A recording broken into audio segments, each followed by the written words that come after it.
안녕하세요. 책 읽는 즐거움 로사의 책방입니다. 오늘은 이문열 작가님의 아름다움의 이데아라는 글을 소개해드리겠습니다. 작가님은 유년 시절에 밀양의 남천강과 영남루, 둑길, 대숲에서의 놀이와 꿈속에서 유년은 꽃피었고 바로 그 꽃그늘에서 작가님의 삶을 이끌어준 모든 아름다움의 이데아가 자랐다고 하셨습니다. 다양한 물고기, 곤충, 양서류 등과 어둡도록 거친 산비탈의 낙엽과 풀섭을 헤치고 도토리를 줍던 이야기는 물이 흐르고 냇가 양옆으로 둑길이 있던 농촌에서 자란 제게, 공감과 유년 시절에 대한 그리움이 넘치게 하였습니다. 그리고 영남루라는 곳은 밀양을 찾을 때 버스 정류소나 기차역보다 먼저 나타나는 마중꾼이고 떠나는 이에게는 또한 마지막 배웅자였다고 하셨습니다. 아름다운 이야기가 넘치는 자세한 내용 저와 함께 감상해 볼까요?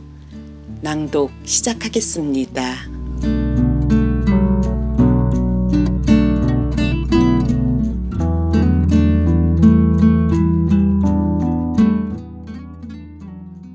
아름다움의 이데아.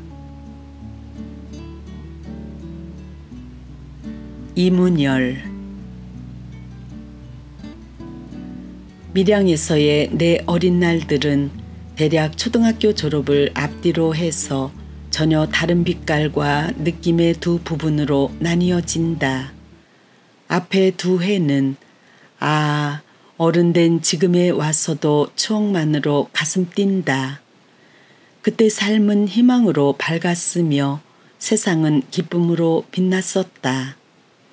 놀이와 꿈속에서 내 유년은 꽃피었고 바로 그 꽃그늘에서 그 뒤 내 삶을 이끌어준 모든 아름다움의 이데아가 자랐다.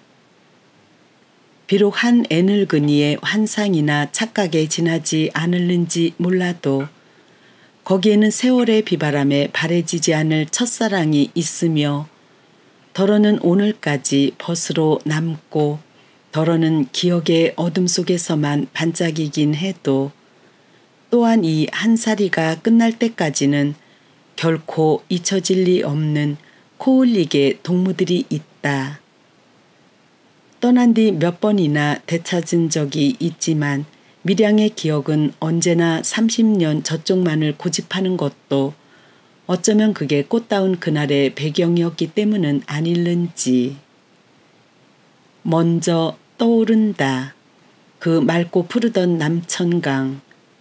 사람은 같은 물에 두 번 발을 담글 수 없다지만 나는 아련한 꿈속에서 또는 애틋한 그리움 속에서 수없이 그때의 그 강물에 내 발을 담근다.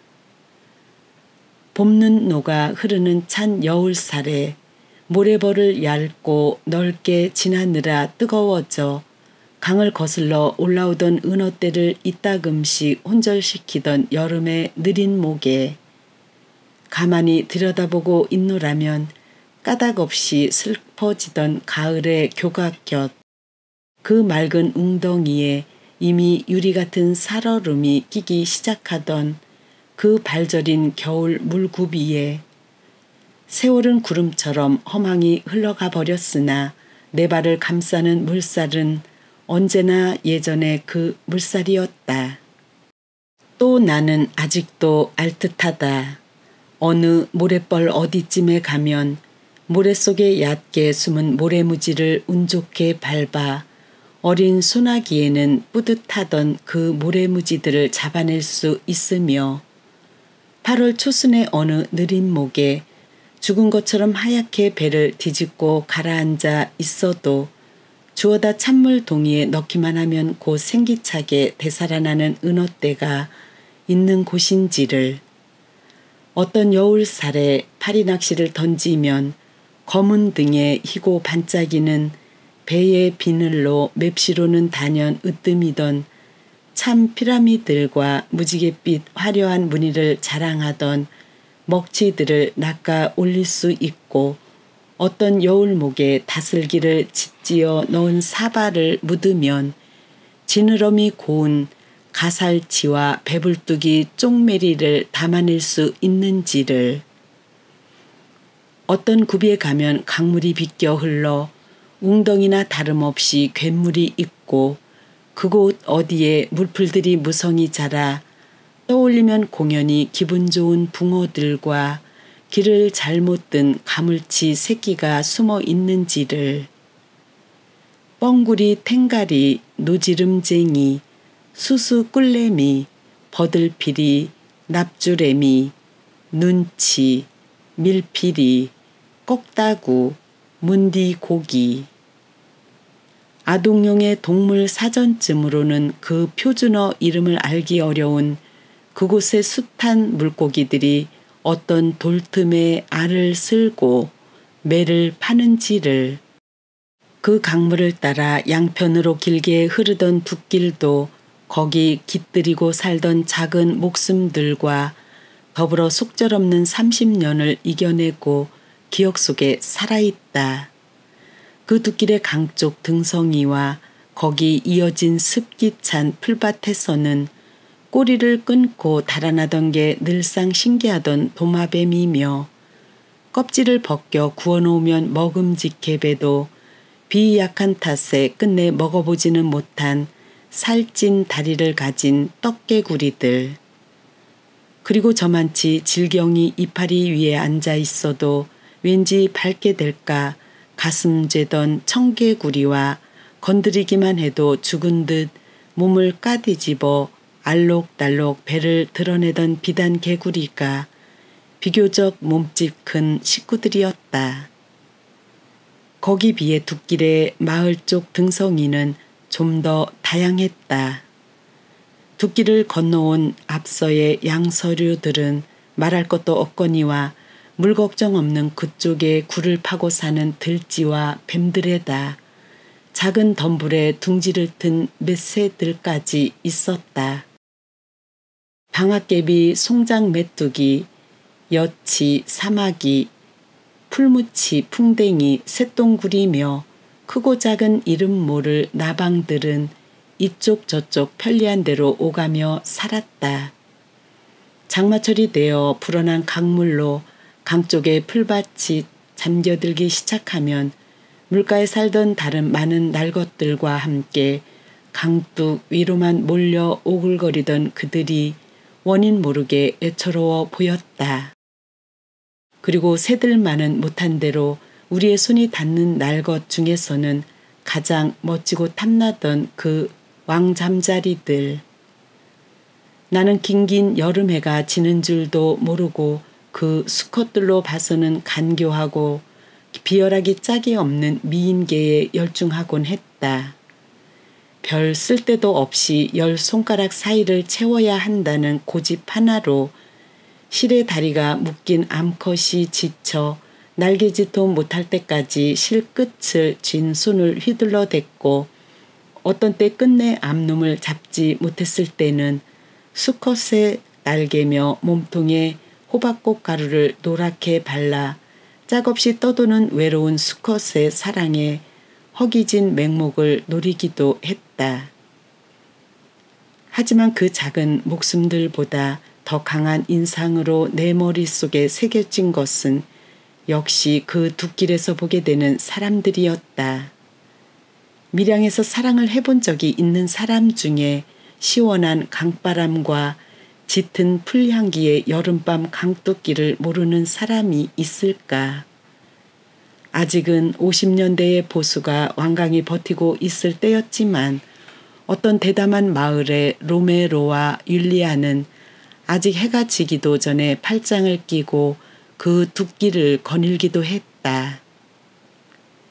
해질녘 하루의 물놀이에서 돌아오던 내가 둑길 풀섭에 깨끗한 손수건을 깔고 나란히 앉아 가만히 노를 바라보는 그들에게 부러움을 넘어 알지 못할 시세움까지 느꼈다면 그건 나의 지나친 조숙이었을까.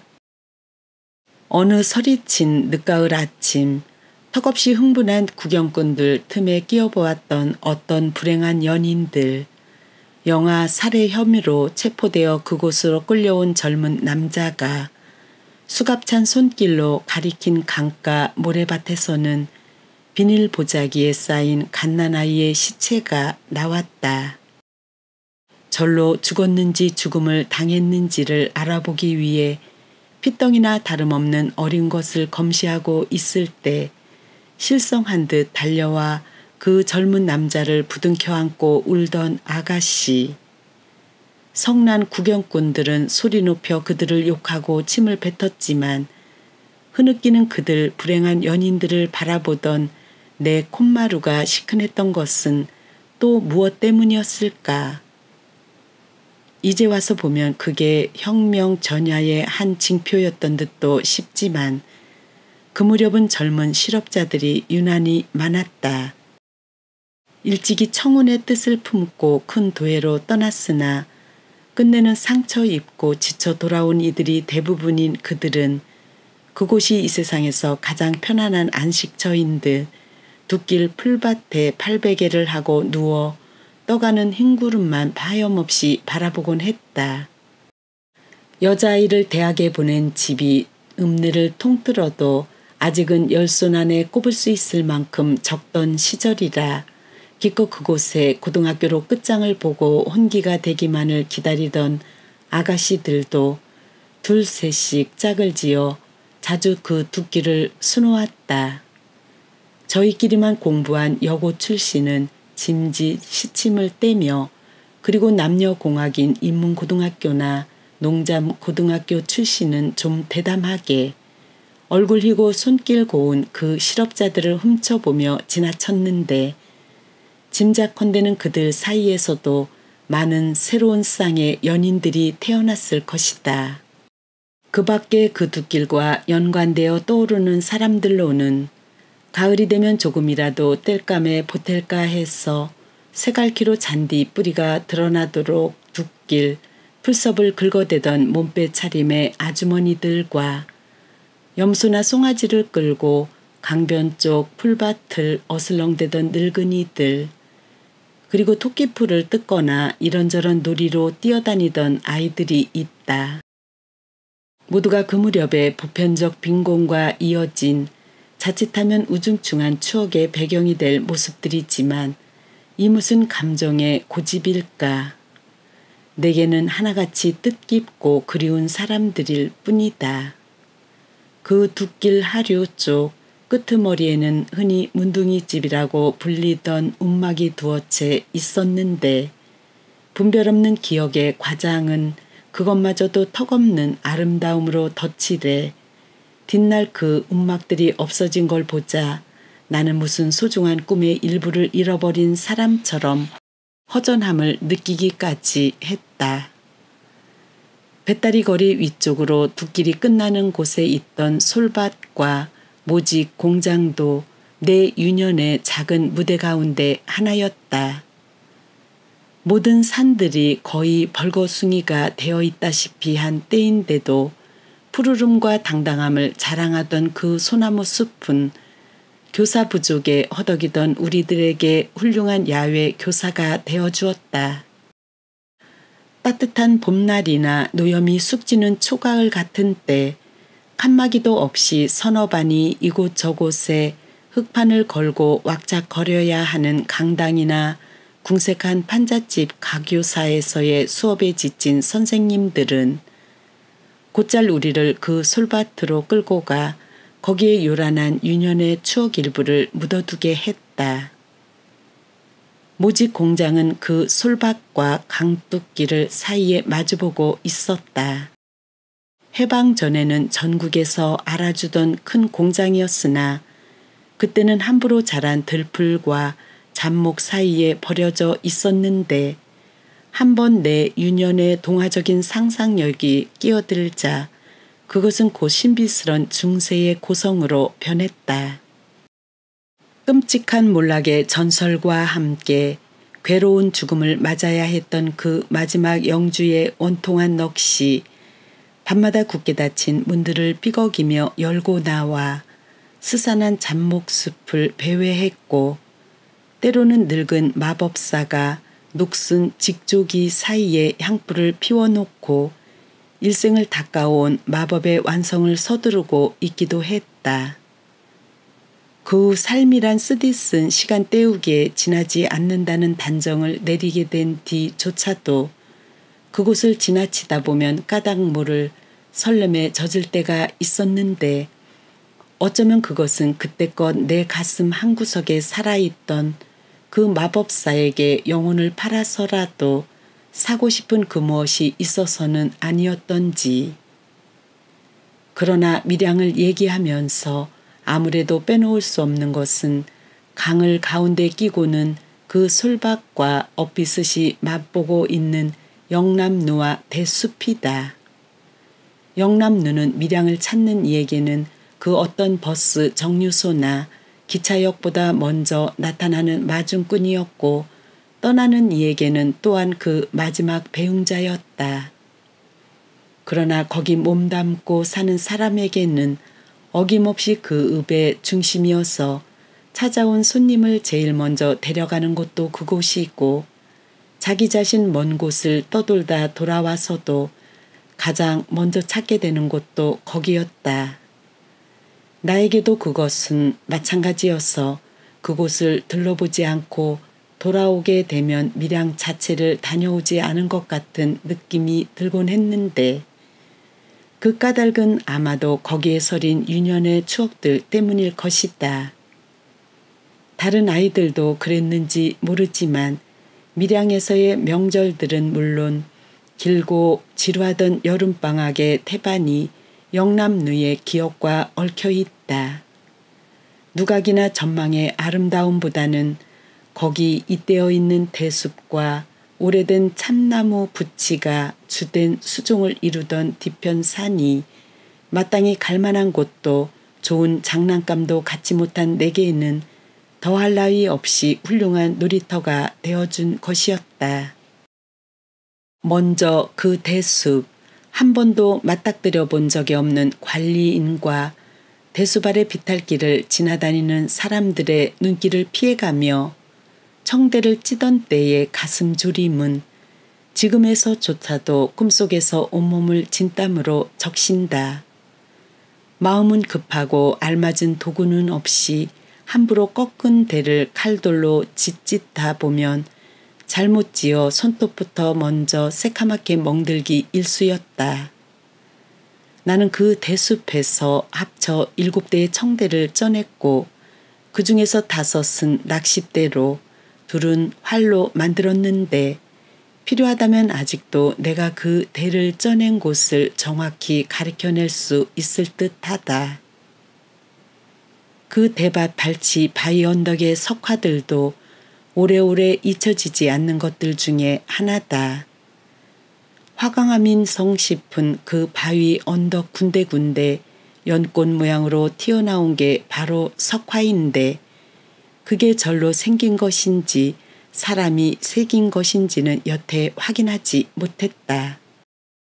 하지만 추억으로 치면 보다 생생한 것은 그 대숲이 영남루와 모봉사와 상수도 가합장을 잇는 삼각형에 드는 참나무 붓이 숲이다. 이른분 먼저 나를 그리로 불러들이는 것은 그렇게 탐냈으면서도 끝내는 잡아보지 못한 다람쥐들이었다. 뒷날 여자를 성이 고려된 구체적 욕망의 대상으로 보게 된 나이에 이르렀을 때 나는 가끔씩 그녀들을 다람쥐로 비유하곤 했는데 어쩌면 그런 비유는 그때 그 다람쥐들에게 느낀 원한에 가까운 야속함이 내 의식 깊이 앙금으로 가라앉았다가 은연중에 표면으로 떠오르게 된 것이나 아닌지 모르겠다. 뾰족뾰족 돋던 참나무의 새순들이 점차 넓은 잎새로 자라 그 숲길이 짙게 그늘지는 여름이 되면 다람쥐를 쫓던 내 열정은 그 숲의 다른 식구들, 다람쥐보다는 더 작고 날렵하지만 아둔해서 잡기는 쉬운 매미와 풍뎅이, 하늘소 따위에게로 방향을 바꾸었다. 눈이 밝고 나무가 조금만 흔들려도 알아채는 참매미나 말매미를 잡기 위해서는 말들이 먼저 순환을 당해야 했다. 말총으로 만든 눈에 잘 보이지 않는 올가미만이 그들을 잡아낼 수 있는 수단인 까닭이었다. 그 무렵 일감을 기다리는 읍내의 말구르마들은 모두 배다리 거리 밑에 모여 있곤 했는데 거기서 말총을 얻을 때부터가 이미 모험이었다. 배다리 그늘에서 시원한 강바람에 졸고 서 있는 말꼬리에서 말총을 뽑으면 말들은 그 아픔을 못 이겨 소리내어 울거나 뒷발질을 해댔고 그 소동에 역시 그 부근에서 눈을 붙이고 있다 깨어난 말 임자들이 소리소리 지르며 아이들을 뒤쫓기 마련이었다. 콩매미 찔찔이 풍뎅이 하늘소 따위는 훨씬 잡기가 수월했다. 시원찮은 망사 매미채면 넉넉하고 때에 따라서는 옥양목으로 만든 채나 맨손으로도 얼마든지 잡아낼 수 있었다.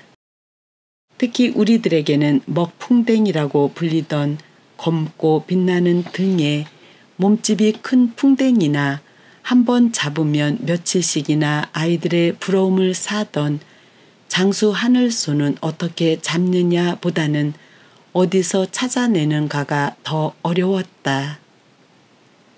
가을의 그 숲은 이번에는 갖가지 모습의 도토리로 아이들을 끌어들였다.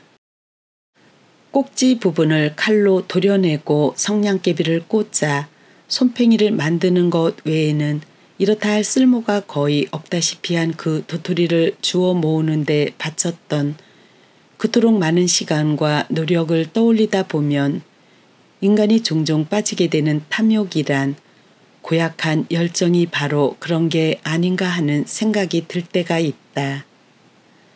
결국은 방 안이나 책가방만 며칠 어지럽게 하다가 이리저리 버려지고 말 그 도토리를 위해 아이들은 또래들과 다퉈가며 날이 어둡도록 거친 산비탈의 낙엽과 풀숲을 헤집고 다녔다. 가만히 따져보면 지금 내가 집착하는 여러 가지 일도 기실은 삶의 도토리에 부리는 쓸데없는 탐욕이나 아닌지. 가을에 그 숲이 가지는 또 다른 효용은 대개 추석을 앞뒤로 얼마가는 가게 되는 위험한 화학놀이를 마음 놓고 할 수 있는 우리만의 장소로서였다. 그 무렵 초등학교 상급반 아이들은 단순한 딱총이 아니라 스포크 총이란 걸 만들어 썼다. 양산대를 잘라 총열을 삶고 자전거 살과 휠 사이를 연결하는 작은 세부치로 약실을 대신한 그 총은 소리가 엄청날 뿐 아니라 약실 끝에 탄환을 넣으면 제법 사람까지 다치게 할 수 있었다. 또 폭죽도 가게에서 파는 조잡한 것을 그대로 쓰지 않고 만들었는데 거리에서 터뜨리면 근처 가게의 유리창이 떨리고 아주머니들이 풀썩 주저앉을 정도였다. 따라서 그런 것을 가지고 놀 때는 사람들과 거리에서 떨어진 곳을 찾지 않을 수 없었고 그러다 보니 그 숲이 가장 알맞은 장소가 되고 말았다. 겨울이 되면 그 숲은 잠시 아이들에게서 멀어졌다. 줄기와 가지만 앙상한 참나무 숲 산중턱에서 얼어붙은 강을 내려다 보기 좋아하는 이상한 취미를 가진 어른들이나 여름밤의 강둑길에서 그리로 옮겨온 젊은 연인들의 차지가 돼버리는 까닭이었다. 특히 눈이라도 오는 날은 밀양의 거의 모든 연인들이 거기 모여 하나뿐이던 영남루의 사진사를 바쁘게 했다. 아랑이 목숨으로 지킨 정절의 의미가 뚜렷하지는 않은 대로대숲 사이에 서 있던 아랑각도 나름대로는 내 어린 영혼에 무언가를 말했던 듯 싶다. 역시 뒷날의 일이지만 제법 그런 일을 키들거리고 주고받을 나이가 되어 밀양을 들렀을 때 나는 그곳 아가씨들의 소읍에 흔히 있기 마련이면서도 듣기에는 언제나 뜻밖인 성적 분방함에 몹시 화를 낸 적이 있다. 아랑제 때 행렬의 선두에서 단정한 미소로 손을 들어 지나가던 그 아랑들에게 느꼈던 어린 날의 연모가 나를 분개하게 만들었음에 틀림이 없다. 한번 돌아보기 시작하자 밀양은 점점 가깝고 생생하게 다가오고 그걸 잡아보려는 내 도구는 점점 무력해진다. 그때는 그대로 하나의 완전한 우주였던 그곳을 이 애매하고 모자라는 말과 끝내는 한정이 있기 마련인 시간으로 어떻게 모두 잡아둘 수 있단 말인가. 나는 아직 사포의 배와 기러기도 얘기하지 못했고 용두목의 물놀이와 선불의 밤밭, 진늪의 백송이며 마음산도 애매한 기억 속에만 남아있다. 반투명의 고운 곱두를 주우러 가 동굴 속의 톰소요를 꿈꾸었던 읍내 광산이며 한 줌의 쪼대를 얻기 위해 한나절이나 걸어야 했던 그 도자기 공장도 모두가 말로 잡아두기에는 또 다른 기회와 열정을 필요로 하는 내 꽃피는 유년의 뜨락이었다. 그러나 어느 날 문득 꽃은 시들고 빛은 쓰러졌다. 삶은 실상으로 내 유년을 목조르고 세상은 어둡고 긴 터널이 되어 내 앞에 입을 벌렸다.